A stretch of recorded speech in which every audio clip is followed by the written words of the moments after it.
To DJI fans, agricultural and drone pilots, valued partners, and farmers, my name is Chris, and I'd like you to meet your new friend, the DJI Agras T40.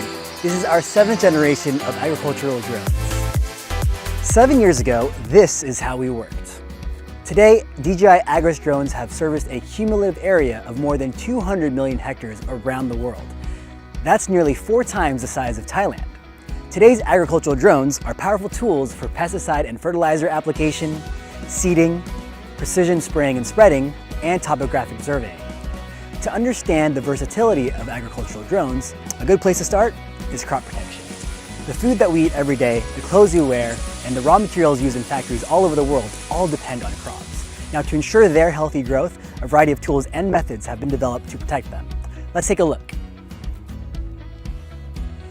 Farmers who cultivate on hilly, scattered terrain often rely on backpack sprayers, which are often unreliable, inefficient, and labor-intensive.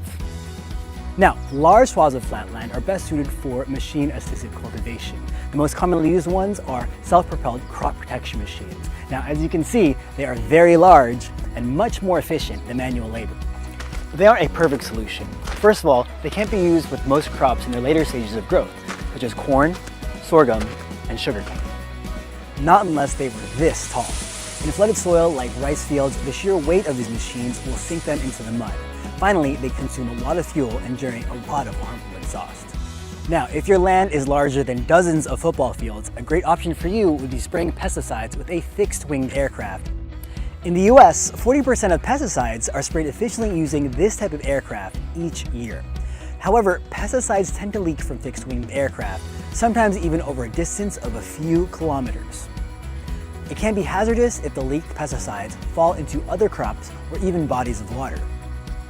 Moreover, droplets sprayed from fixed-winged aircraft do not penetrate well, so most of them fall on the top surface and not on the middle and lower parts of the plant, where infections can take even stronger roots. The aircraft are also unable to completely cover all parts of any given field. With the development of the technology, more and more people are turning to a new type of tool, multi-rotor drones. These type of battery-carried aircraft can efficiently fly and hover to spray efficiently over any type of crop, regardless of height or size.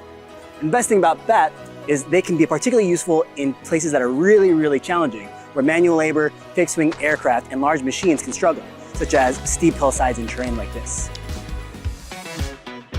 To demonstrate, we're going to take the T40 into dry fields, rice paddies, and hilly terrain to see just how it can perform in this wide range of agricultural environments. Now, behind me is a rice field. Planting and growing rice is a challenging, complex process that involves seedling cultivation, transplantation, pesticide spraying, and fertilizer spreading. Now, which of these steps can the T40 assist in? Believe it or not, all of them. Agricultural drones can be used to spread seeds directly into the fields, which simplifies seedling cultivation and transplantation in one go. In the early stages, fertilizers may be spread in the fields using on-ground machines, but to do so in the more mature phases will definitely crush the crops. Farmers usually spread fertilizers by hand, but that is labor-intensive and produces inconsistent results. Agricultural drones do so from the air, which is fast and efficient.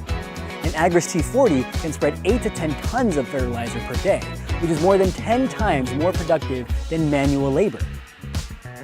Agricultural drones are also not limited by terrain, such as flooded rice fields. By using them to spread feed, farmers no longer need to take their boats out to feed their fish or shrimp.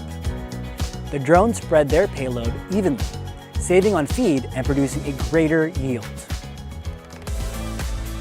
We've just been to a rice field, so what about crops like corn, soybean, and wheat? Can farmers of these dry field crops benefit from the T40? Corn, for example, requires weeding, spraying of fungicides and pesticides, and pulling of stems and leaves. And in the rainy seasons like right now, heavy on-ground machines can heavily sink into the mud, causing enormous problems.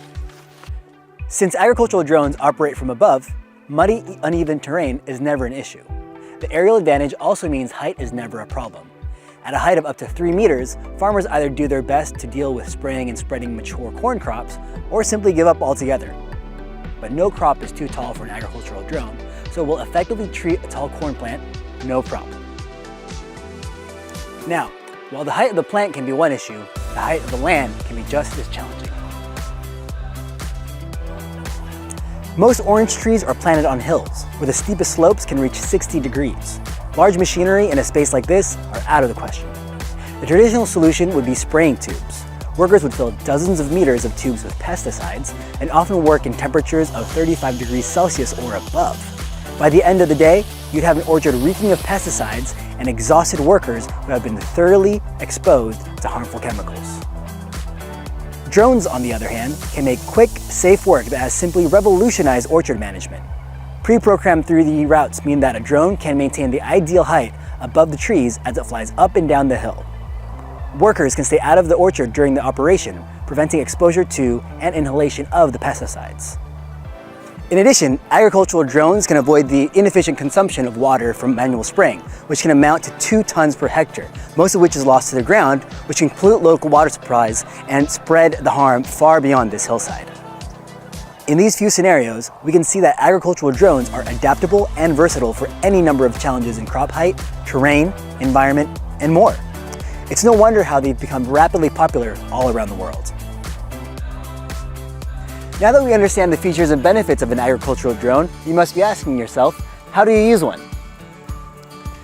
So before 2016, agricultural drones were not equipped with onboard radar or cameras like you see here. At that time, pilots would have to keep their sights on the drone and even have to use a spotter.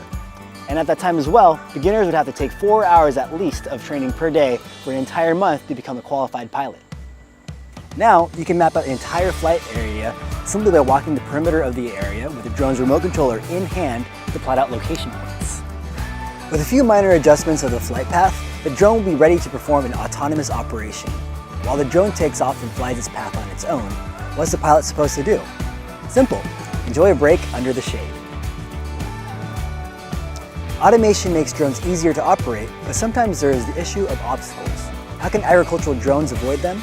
The most basic way is to mark out obstacles, such as electricity poles and trees, when mapping the land, so that the drone can avoid them. But if the area is large and the obstacle is too tall, it can be very difficult to mark out the obstacles. So what can we do? With the T40? Plenty. One FPV camera at the front delivers a real-time camera feed to the operator's remote controller, letting them see everything in the drone's path and fly around trees and poles. In addition, the T40 can also avoid obstacles on its own with a built-in phased array radar system, which detects and bypasses obstacles from 50 meters away. Today's agricultural drones are powerful and easy to use, becoming an indispensable part of agriculture today. DJI Agras drones can be found in more than 100 countries and regions all over the world. So, how efficient are agricultural drones in the real world? In the next video, we'll take you out on the field test so you can see for yourself. Just tap here, and we'll see you there.